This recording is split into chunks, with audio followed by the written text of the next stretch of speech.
we shouldn't eat processed or ultra processed foods. We should not do that. 60% of adults in the US, well, not even adults, children as well, unfortunately, of their calories comes from processed foods.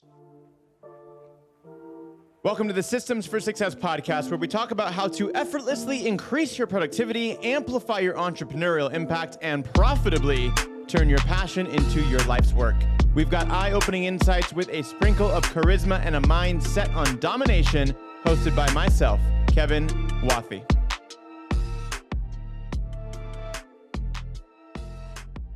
All right, and welcome to this episode where I sit down with Antoni Aniebonam, who is the co-founder and CEO of Veri, a food intelligence company that helps people understand their optimal diet to improve their state of their metabolic health. Numbers-wise, Veri raised $4 million in funding to start shipping its glucose sensor and has over 50,000 people currently on its waitlist. Antoni Aniebonam was also the board member and co-founder of, you're going to help me with this name here, Kiuas? Kiuas, yeah. Kiuas, there we go, for nearly 5 years, as well as the graphic web designer for Meru Health. Antoni, my man, welcome to the show. I'm stoked to have you, and I'm really stoked to see where the overlap of the business and health world came into for you, and as well as kind of where the conversation goes today. Awesome. No, Kevin, thank you a lot for having me. I'm excited. I'm really excited about this. I love it. Well, I know we spoke a little bit before we hit the record button and press play, so to speak, here, that you and your story stems from your own personal journey with health. And that's kind of what has made you move into the business space and helping others with their own health. So I want you to initially take us back to the beginning. What was the initial piece that kind of started this journey that you've been on for the past few years, so to speak? Absolutely. Growing up, I very wholeheartedly played soccer. Football known here in the Europe for us, but soccer, right? So I played soccer. My dad used to play soccer as well. So that was like a very kind of like given to me, so to say, that I need to chase this opportunity. I loved it. I loved to play ball. Most of the childhood photos of me is like carrying a football around everywhere. So I very wholeheartedly played soccer. Until then, unfortunately, I think I was 15, 14, around that age when I got injured, actually on a camp in Italy. That itself, was like it was a mental and like a physical, mental health suffered, which then followed like physical health. So, I went to school that we played more soccer than we did rest of the subjects, so to say, right? We put like a lot of effort into soccer and sports in general. And all of my friends were playing ball still. So like went through a mild like identity crisis and having like mental health issues over that year that after my surgery. And when mental health suffers, like the physical health follows. So I started seeing a lot of issues with weight management.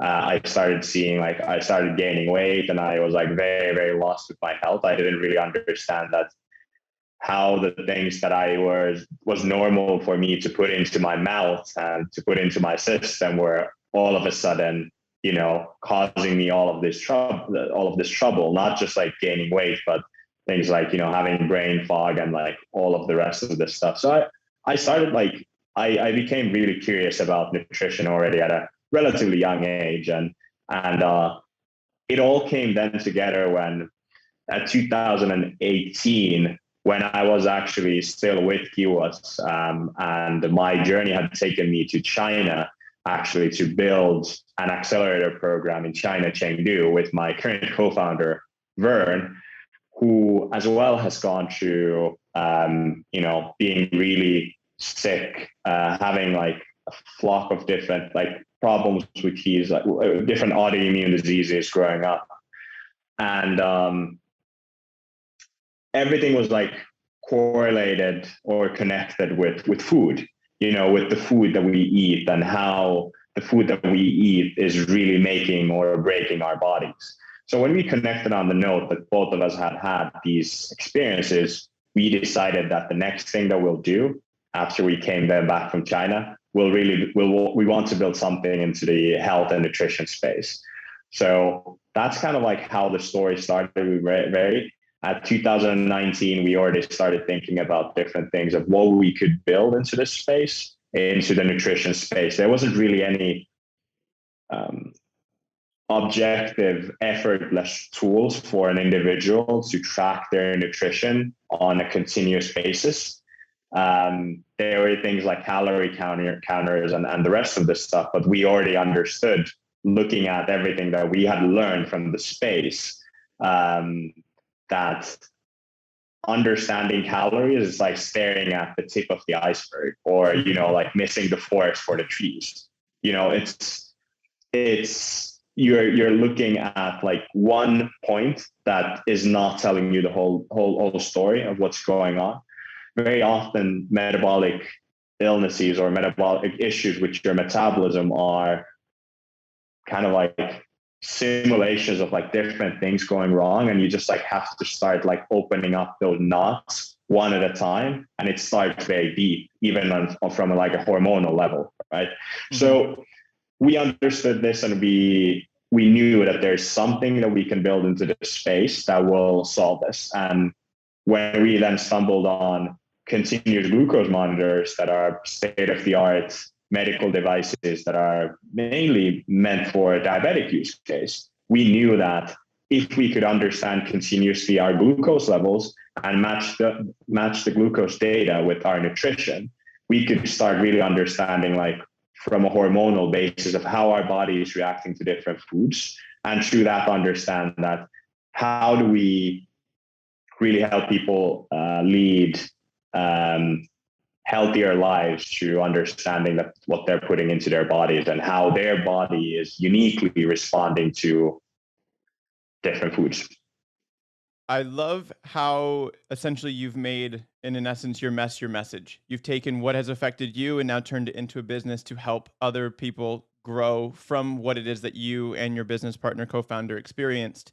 Before we dive into, because I'm really curious about taking health and looking at it from an analytical lens and how that came to be, I want to backtrack for a second, because you said something interesting that was, when mental health goes, physical health follows. And that's something that I feel so many people overlook, especially coming from a sports background, myself coming from an ice hockey background. When I stopped playing, it was almost you had an attachment to an identity that was that player. And when you are no longer that player, or striving for a goal of playing professionally or whatever it ends, you almost lose part of yourself. So when that injury happened and you had that mental health crisis that then shifted into the physical, what was going through your mind? Like, was it that you were losing a piece of yourself, or what was the initial thought process when that happened? Yeah, that's an amazing question. It takes me back, not necessarily to the bestest of my years, but definitely a place of where I felt that I had like lost a significant part of who I was, right? That was like my identity. Like that was the, like imagine like you were like, life was like a game of Sims. Have you played Sims? Yeah. And you have that freaking diamond on top of your head, but replace the diamond with like with a tag saying that, soccer player. That was like that was my title. That's like what I practiced and preached, what my life was like circled around, my friends, my school, even everything in my life, even my family, like everyone in my family was playing soccer. So that taken away from me, I felt very lost. And I felt that I started kind of like getting to this place of darkness and like feeling really sad and detached to the whole society, so to say. And, you just like start doing, well, there's like way like more levels of depth to this, but like you just like start doing the wrong type of things, making the wrong type of decisions because of like hormonal imbalance. You're hormonally so imbalanced and in a place that you shouldn't be, right? Like even thinking about from a level, like from like serotonin or dopamine level, like that was like what I got from soccer, like being outside of sports for a year. I was searching that spike, so to say, from other things, such as food, and things like that, which then like I started kind of like seeing in weight gain and other such kind of like bad behavior, so to say. So when you made the change, or when you hit the point that you recognized that you need to make the change, what came first? Was it recognizing the physical or recognizing the mental? I think it was recognizing the mental, definitely. So the mental came first, and then the physical followed. Gotcha. So it's interesting how that's almost like cyclical, because it was the physical that then affected the mental, and then the mental that then affected the physical, which goes to show that everything that we do, relationships, body, health, business, it's all intertwined. And therefore, especially as an entrepreneur and a startup founder, your body is your conduit for success. What you put in dictates what you're able to do and the outputs you're able to give, and therefore the level of success that you're able to achieve. So it's really interesting to see the overlap directly, like a direct comparison from health to business, and then the success that follows thereafter. So let's jump back now to looking at health from like the analytical lens, and using data in order to determine what would be healthy and what would not be. When you first had that idea for tracking glucose levels, what was it that you were hoping to achieve, or what was it that you were looking for in the data specifically? Yeah. So we knew that one of the issues right now going on, like why so many people are, looking at some of the most relevant and recent stats. There was a study done, I think, a couple of years ago in Chapel Hill, which showed to light that 88% of the United States population is considered metabolically ill, and 70% of the United States adults are overweight, and 50% are insulin resistant. And this insulin resistant is the key factor here. So insulin resistance is a state where you have lived your whole life constantly elevating your blood sugar, and you're constantly producing insulin. And as you are constantly elevating your blood sugar, your body adapts to higher level of insulin constantly, and it adapts to a state where your bloodstream is constantly filled with insulin, and all of your muscles, all of your cells in your body do not anymore react to that insulin. So why it is a problem is that insulin is a fat promoting hormone. Insulin promotes fat in the human body. So this is kind of like the cycle and the loop, the trouble that goes into constantly spiking your blood sugar and eating things that constantly spike your blood sugar. So we kind of like reverse engineer it from there, saying that, okay, insulin resistance is a problem. 50% of the United States population suffers from it. A lot of people around the world suffers from it. What if we created a product where we could help people not have those unnecessary glucose spikes and keep their blood sugar as stable as possible? Okay, question, what alters your glucose? It's the food that you put into your body, or it's moving more, or it's sleeping more. But food is the biggest input. With exercise, you can deplete your glycogen stores and have your glucose like remain stable. With better sleep, you can, like that has been shown, that you can as well like have more stable blood sugar responses to different things with just like better sleep. So levers, so to say, like this are things that we set out to build with the product to help people on a day-to-day basis from a behavioral science standpoint to eat better, sleep more, and exercise more. So it's essentially giving them the tools to understand what was happening in their bodies based on the inputs they were giving it. Absolutely. So what, in your opinion, what would you say the best diet is, or what should we be looking for and looking out for in terms of what we put in our bodies and ingest? Yeah,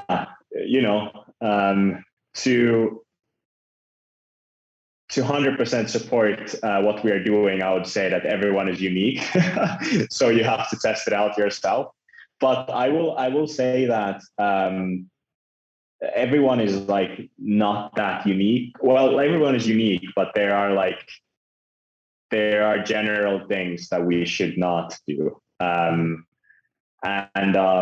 They're necessarily like how diets are being seen. They're very like subjective and very often like lack the information that is needed to, or it's kind of like very like either or when it's actually not that.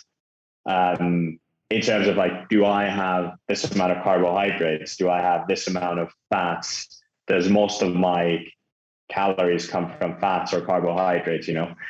But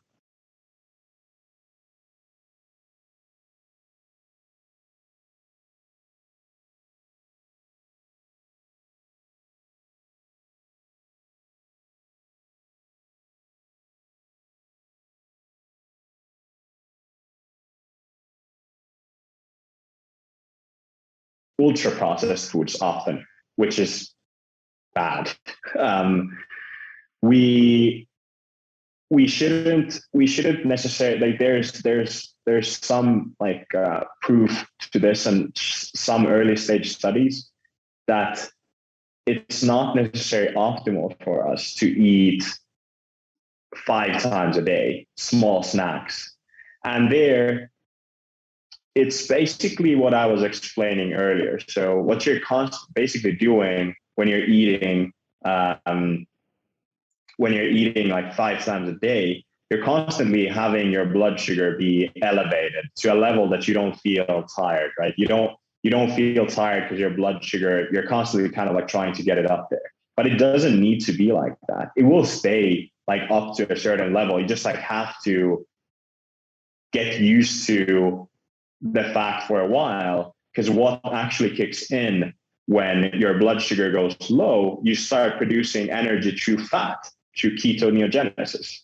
So you enter into a mode of ketosis and you start producing energy from fat. You start creating ketone bodies that work to fuel the human body as well as glucose particles do that the same job as well, right? So it's been shown that it might be optimal for us to eat 2 to 3 times a day instead of 5. So the usual like fitness instructor will tell you should constantly like have a snack, keep your blood sugar stable. That's actually not true, because what you're doing, you are constantly spiking your blood sugar, and you're constantly producing insulin, which then like promotes insulin resistance, right? This is very simply put. There's a lot of like nuances there, but that's something that I would advise based on what I've read and what I've as well like seen from some of the data. Yeah, I think another factor here is that eating late is really bad. So eating outside of your circadian rhythm is as well like really, really bad. So eating in times like even here, like it's right now it's 6:30. About I guess we started this at 6:30, so 7. Time flies.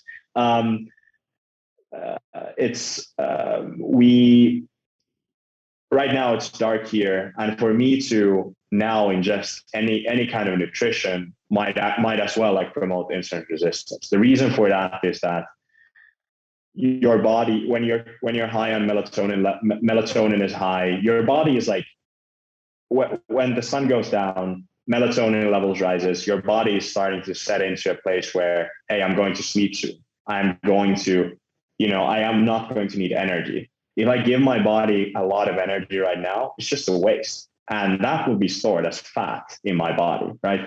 So not necessarily like the typical advice that a person that a fitness instructor, for example, would give, to eat this amount of carbs and eat this amount of calories. It's actually like much more nuanced. And I genuinely believe that if we would follow this advice of eating unprocessed foods, eating a couple of times a day, doing like some level of intermittent fasting. So fasting at least like 12 to 14 hours a day. And then, eating according to your circadian rhythm, that would be beneficial and would curb the spike of this metabolic crisis that we're like up against right now. And that's something that we're promoting with the product as well. With the fact that everyone is unique, and I react differently, most likely to rice than you do, and I might react more positively to something like a starch, to like eating like potatoes, like boiled potatoes, than you might. There are differences there, and for you to understand really those differences on an individual level, using something like Veri might be the answer for that. I mean, you bring up a really important point there at the end too, is that everyone is unique. Yes, there are kind of umbrella themes, so to speak, but the first step in any change is awareness. So it's really understanding how your body reacts and why, and then you can create what works for you through that. And because of that, I find it fascinating. The reason I was laughing is because like when I was playing hockey, it was 5 meals a day, chicken and rice every meal, eat a big meal right before you go to sleep so that you bulk up overnight. And it's like the complete antithesis of what it is that's actually coming out as. And I'd be fascinated to, like, 5 years from now, reverse engineer what we're saying now that might then have changed with new science that becomes available. But I find it fascinating that it's so evolutionary almost in its essence, and being able to track it is the first step in that awareness, and being able to recognize that is the key to that. To shift gears a little bit.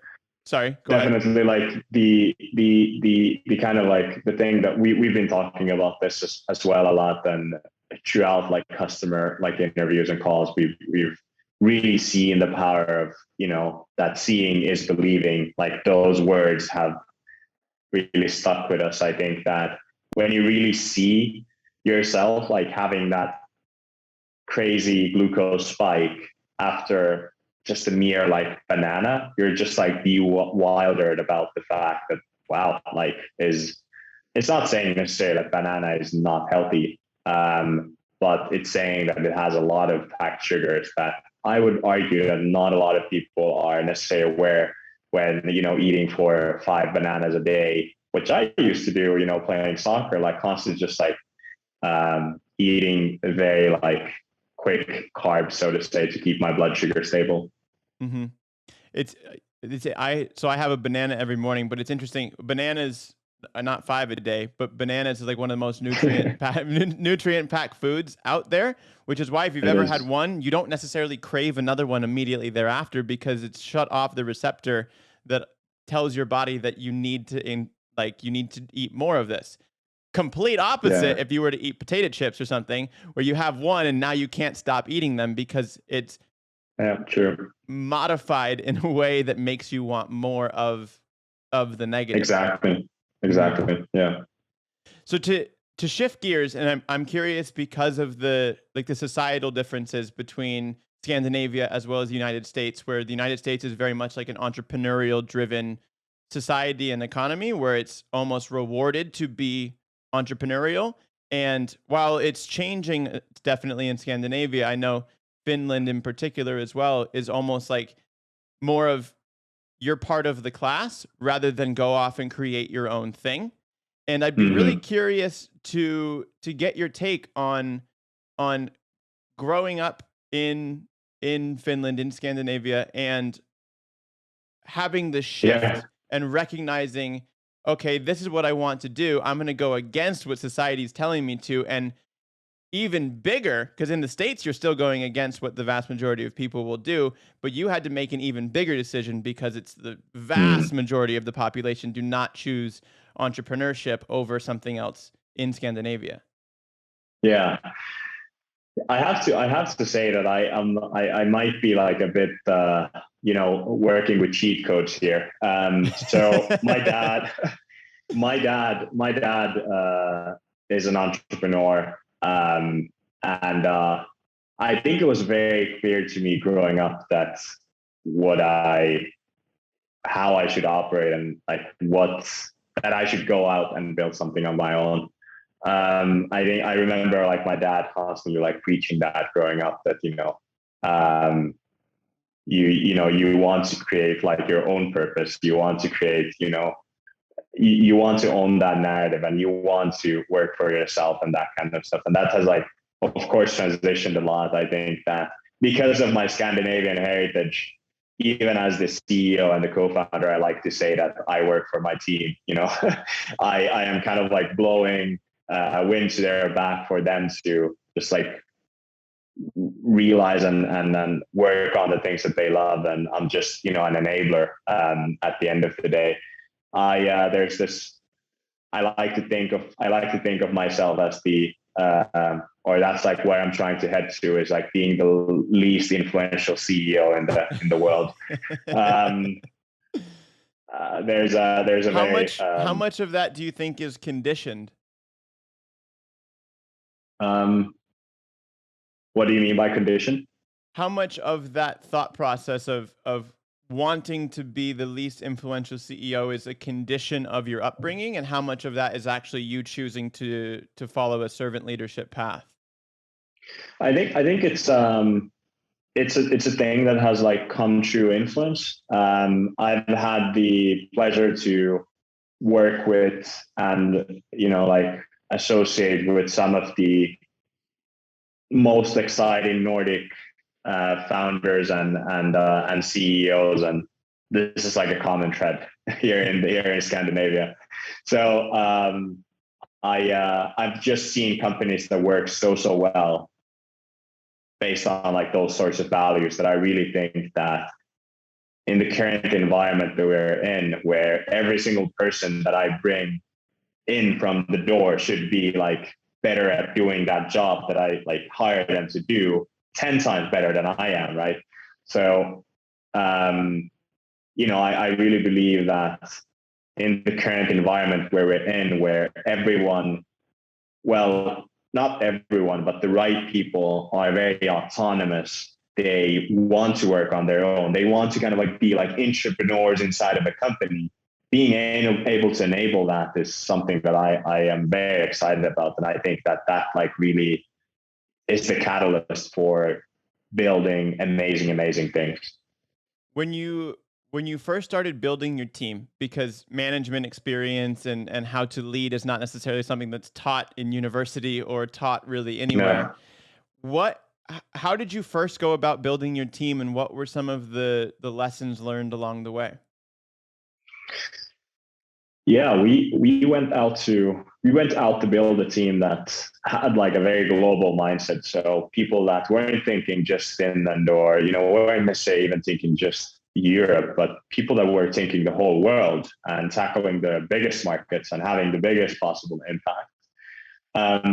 In addition to that as well, every single person in our team has like a very is driven by the vision and the mission that we are here to solve as a company and as a team, every single person. So when we've hired people, we've had that in mind always, right? And most of the people actually in our team have had similar health trauma, so to say, that we have had as the co-founders as well, that they've gone through their own health troubles, and that's why they've joined the flock. They've joined the group of pirates, so to say. But and then just the fact as well that we've always wanted to and always look to hire people that can do the job better than we can do, and that they can do that they can do the job autonomously, so they can really lead themselves, be entrepreneurs inside of a company. And of course that changes throughout time. It changes like throughout when the company grows, but it changes. It doesn't disappear. But that's kind of like how we went about it.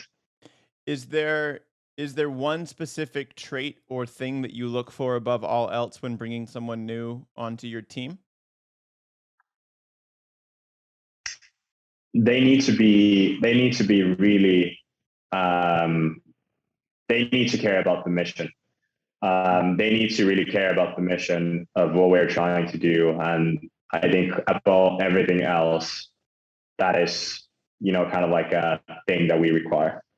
Tell me a little bit more about that. So when they, like, what would the process look like when someone would come on and interview to come on and work with you?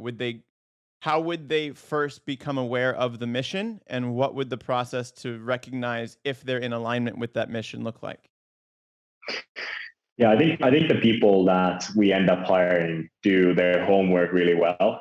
So they really do their homework well in terms of like really understanding the mission, what we're solving, and very often people, you just kind of like feel it when people have they have a drive towards this specific thing. So it's just not I'm looking for a job and this is a cool product, I'd love to work on this. No, it's like, I am looking for a job, or I'm not necessarily I'm looking for a job, but I really love what you're doing.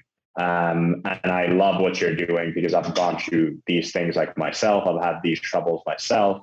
And I feel that this is something that is needed in the world. Unfortunately, because of this and because of the broadness of the problem, I have heard and witnessed like heartbreaking stories about losing like family members to diabetes or other like metabolic illnesses, and that's what's driving them to work for this company and fix this. Because what I could have done with something like Veri, I could have helped my dad, for example, and that's like a trait that shows that one cares. One cares deeply to fix this thing.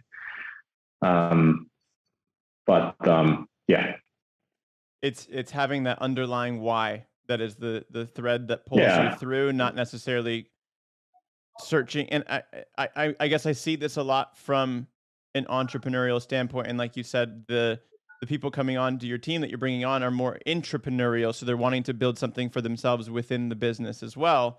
But with all of that, the common theme is understanding why you're doing what you're doing. Because if you're just doing a what with no reason, that's when a business will fail, a company will fail, a person will lose interest, because there's not that underlying theme. So it's interesting to pick up on that. And in essence, you're hiring for that, consciously or subconsciously or unintentionally, but it's that common theme that has allowed you, it appears, to build such a team that's, like you said, one of the pirates that allows you to continue to grow and scale at the rate that you are. Yeah, I think of course hiring always like very nuanced, right? And there's like a lot of moving parts that have an impact, but the why, like the underlying why, is still like it's a thing that we check on at the door, and if you don't have that, it's hard, it's impossible to work with us. If you have that, then we can start talking about, hey, like, are you autonomous? Are you growth minded? Are you, all of these different things? Are you an entrepreneur, so to say, that can work inside of the company? Do you have that hustle and that kind of stuff? So right now, still in a 21 people team that we are, it's still small. Everyone has it's still like very scrappy. Everyone has a lot of responsibility. So we need to be sure that, you'll kind of like, you'll carry your flame and you're carry your torch to the finish line. You got the right people on the bus in the right seat and the wrong ones off it, so to speak. Yeah. Very cool. Well, just a couple final questions before we wrap up here today. Looking back or reflecting, what would be kind of the three biggest pieces of advice for an up and coming entrepreneur or someone who wants to eventually start their own, whether it be online company, in-person company, product, service, whatever it ends up being? What would be the three biggest things that you would give someone? Yeah, focus. I would say that build something that you really care about. You will not be able to build. You will not be able to build and enjoy the ride, whatever you go out to build, if you don't really deeply care about the problem that you're solving. When you get started, focus on hiring. Hire for energy. Hire like based on like good energy. There's energy takers and energy givers, and energy givers are the people that you should go after, right? Like your floor needs to be filled with people that give good energy. I think that's second. And then there to emphasize what I mean by focus on hiring, it's, like in this current environment that we're in, especially if one is looking to build like a hybrid growth company, hiring is such a huge element in that, and you need to focus on that because you don't want to hire the wrong people. You want to hire the right people. You will hire the wrong people, and then you'll have to address that properly. But that's just such a huge thing. I think a lot of people say that founders early stage should focus, if not 50, if like at least 50, if not more, into like from all of their like waking hours on on hiring. What else? I think one thing as well that has been great for us is that we started to build, and this is like quite much tied into the why as well, but we started to build a product for ourselves first. It wasn't like necessarily like meant to be a business. It was like a passion for us to do. So I would say that I wouldn't like go any other way. Like I would really like focus on building a tool for myself, my mom, someone that I love, to help out on something. And by doing that, you can be your first customer. Then you just like have to ask and go around and ask that who looks like me and has the same problems than I do, and can I sell this product that I built for myself that I'm pretty happy about? Can I sell it to them?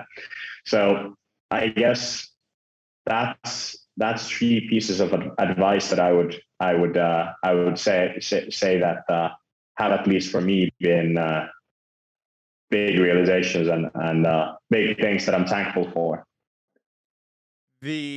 I love the second part on hiring, because it's so true about the energy that you surround yourself with, because it's either increasing yours or depleting yours. And something that Exactly. clicked for me a while ago was the difference between attitude and aptitude.